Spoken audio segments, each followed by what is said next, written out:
چانکیہ تو جھوٹ بولنے والوں کا آئی جی تھا، ان کا نعوذ باللہ سے فیصلہ آ رہا ہے. کیوں نعیم جی؟ سر مسئلہ یہ ہے کہ اتنا ہم نے اس کو ڈسکس کر لیا ہے اور نہیں بات ہونی ہے.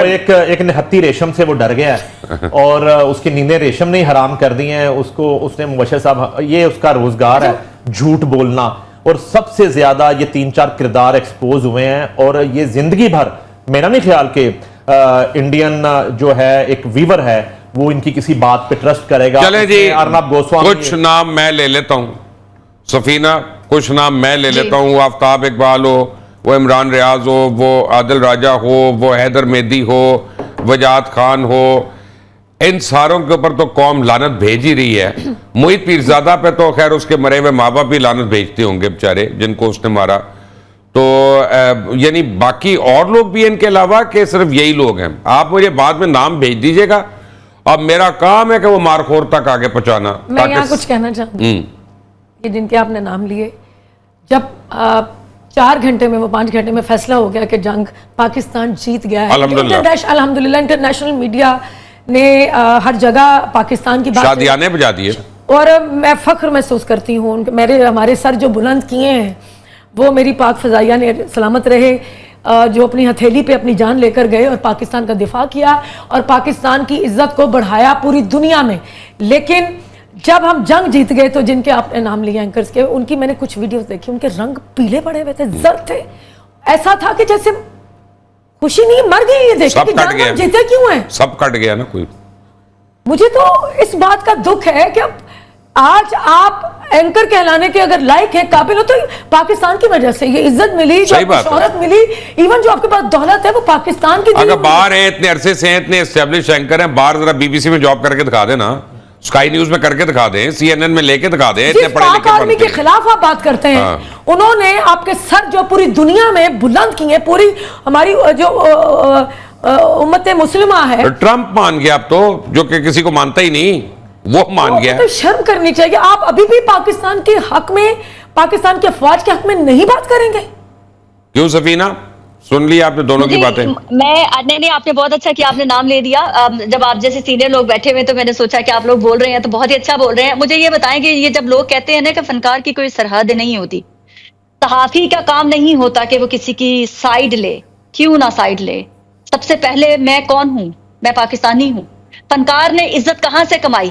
پاکستان سے کمائی. پاکستان کے پاسپورٹ پہ دنیا بھر میں گھوما، دنیا بھر میں جا کے اس نے اپنا نام کیا بتایا؟ کیا اس نے بتایا کہ میں ہندوستانی ہوں؟ کیا اس نے کہا کہ مجھے ہندوستان کی میں نیشنلٹی لینے والی؟ آپ مجھے بتائیں جو صحافی یہ بات کرتے ہیں کہ جی ہمارا کام ہے صرف رپورٹ کرنا. ہندوتا نے تو میرے یہاں ریڈ وارنٹ نکالے ہوئے اپنی تمام ہندوتا آرگنائزیشن میں. انہوں نے میری پکچرز کے ساتھ، میرے نام کے ساتھ، میرے تمام سوشل میڈیا ہینڈلز کے ساتھ انہوں نے لکھا ہوا. میں نے آپ کو بھیجے تھے بھی تھے اسکرین شاٹ، آپ نے دیکھے تھے. میں اس میں جھوٹ نہیں بول رہی ہوں. میں تو نہیں ڈرتی. یہ کہا کہ جب وطن کی بات آئے تو ہم انبائس ہو جائیں. اور بھائی سفینہ وہ ایسے لوگ ہیں کہ جنہوں نے اپنی سپوکس پرسن کرنل صوفیہ کے گھر پہ جا کے حملہ کر دیا اور اس کو ڈھونڈتے پھر رہے ہیں، وہ بیچاری چھپتی پھر رہی ہے. میں کہتی ہوں لعنت ہے ایسے انسان کے اوپر جو اپنے وطن کا دفاع نہ کر سکے. آپ کے سامنے آپ کے وطن کو، آپ کے آرمی چیف کو گالیاں دے رہا اور آواز چپ رہے، کیونکہ ہمارا پروفیشن یہ ہے، ہم نہیں بولیں گے.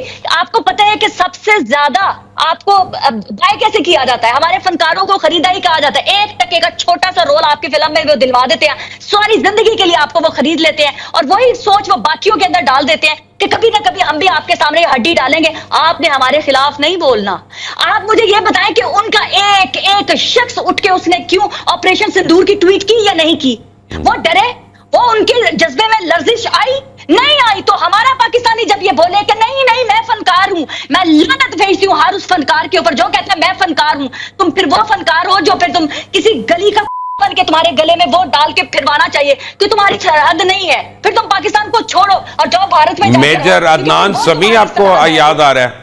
اچھا سفینہ میں ایک بات سفینہ میں آپ سے ریشم، میجر عدنان سمیع کے متعلق نہیں آپ نے کچھ کہا.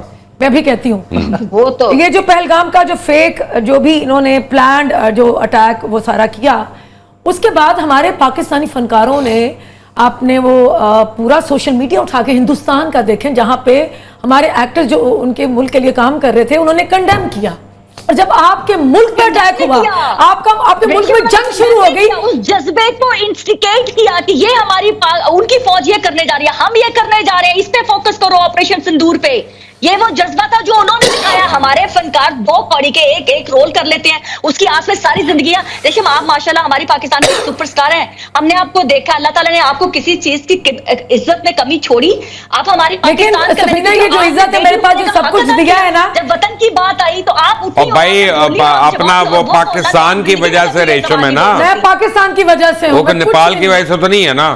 Very 1 minute only. نئی منیف صاحب آپ کی کلوزنگ سٹیٹمنٹ.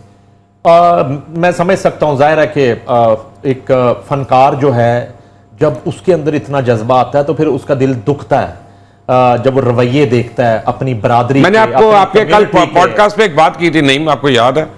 میں نے کہا تھا جو جنون فنکار ہوتا ہے نا وہ حساس ہوتا ہے، وہ سینسٹیو ہوتا ہے، وہ تھوڑا اوکھا ضرور ہوتا ہے لیکن سینسٹیو ہوتا ہے، اور سینسٹیو آدمی جب پھٹے گا تو پھر پوری طرح پھٹے گا.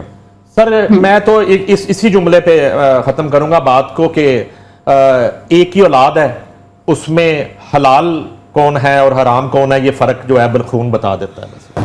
نئی منیف آپ کا، ریشم آپ کا، سفینہ خان آپ کا بہت بہت شکریہ. چلتے ناظرین بات ہوں کہ آج رات کو 10 بجے آپ 365 پہ ایک فلم دیکھیں گے، شیر دل. شیر دل کے مرکزی کردار تو مکال حسن وغیرہ ہیں، اس میں اور بھی بڑے ایکٹرز ہیں جنہوں نے اچھا کام کیا. یہ فلم بنی ہوئی ہے پاکستان ایئر فورس کے اوپر. It's a beautiful film, it's a beautifully made film. لیکن جب آپ اس فلم کو دیکھیں گے تو آپ کو یہ یاد آئے گا، اور آپ کو میں پہلے سمجھا دوں ایک بات، یہ فلم آپ 2019 کے تناظر میں دیکھیے گا کہ 2019 میں جب ہم نے ابھی نندن کو بلا کر اسے مافیا ملوا کے، اسے چائے پلا کے، اس کو ہم نے کپڑے پہنا کے واپس بھیج دیا. ہم بغیر کپڑوں کے بھی بھیج سکتے تھے، لیکن یہ ہے کہ یہ اس ٹائم پہ. لیکن پچھلے 5 سال میں الحمدللہ پاکستان کی آرم فورسز نے، جس میں بالخصوص ایئر فورس کا ذکر ہو رہا ہے، اس نے اتنی ترقی کی کہ اس وقت دشمن کے جتنے بھی جہاز گرائے وہ 200 میل دور سے مار گرائے.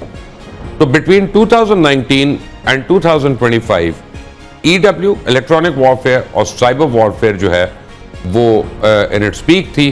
اور دنیا میں چند جنگیں ہیں ملیٹریلی جن کو مانا جاتا ہے کہ وہ گیم چینجرز ہیں، اور جو آنے والے دنوں میں تاریخ کے یعنی ٹیکٹکس کے حوالے سے پوری دنیا میں ان کی وار اکیڈمیز میں پڑھائی جائیں گی اور پڑھائی جاتی ہیں.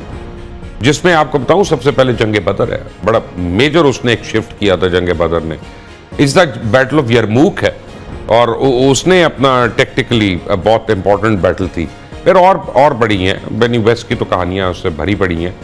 لیکن یہ جو جنگ ہے، یہ جو ہم نے جیتی، یہ پوری دنیا دیکھ رہی ہے کہ 21st سینچری میں موسٹ ایڈوانسڈ وارفیئر ہے، اور دنیا کی تاریخ کا سب سے بڑی ایریل فائٹ تھی یہ. تو آج شیر دل دیکھنا مت بھولیے گا، اپنے ہیروز کے لیے دعائے خیر کرنا مت بھولیے گا. پاکستان پائندہ باد.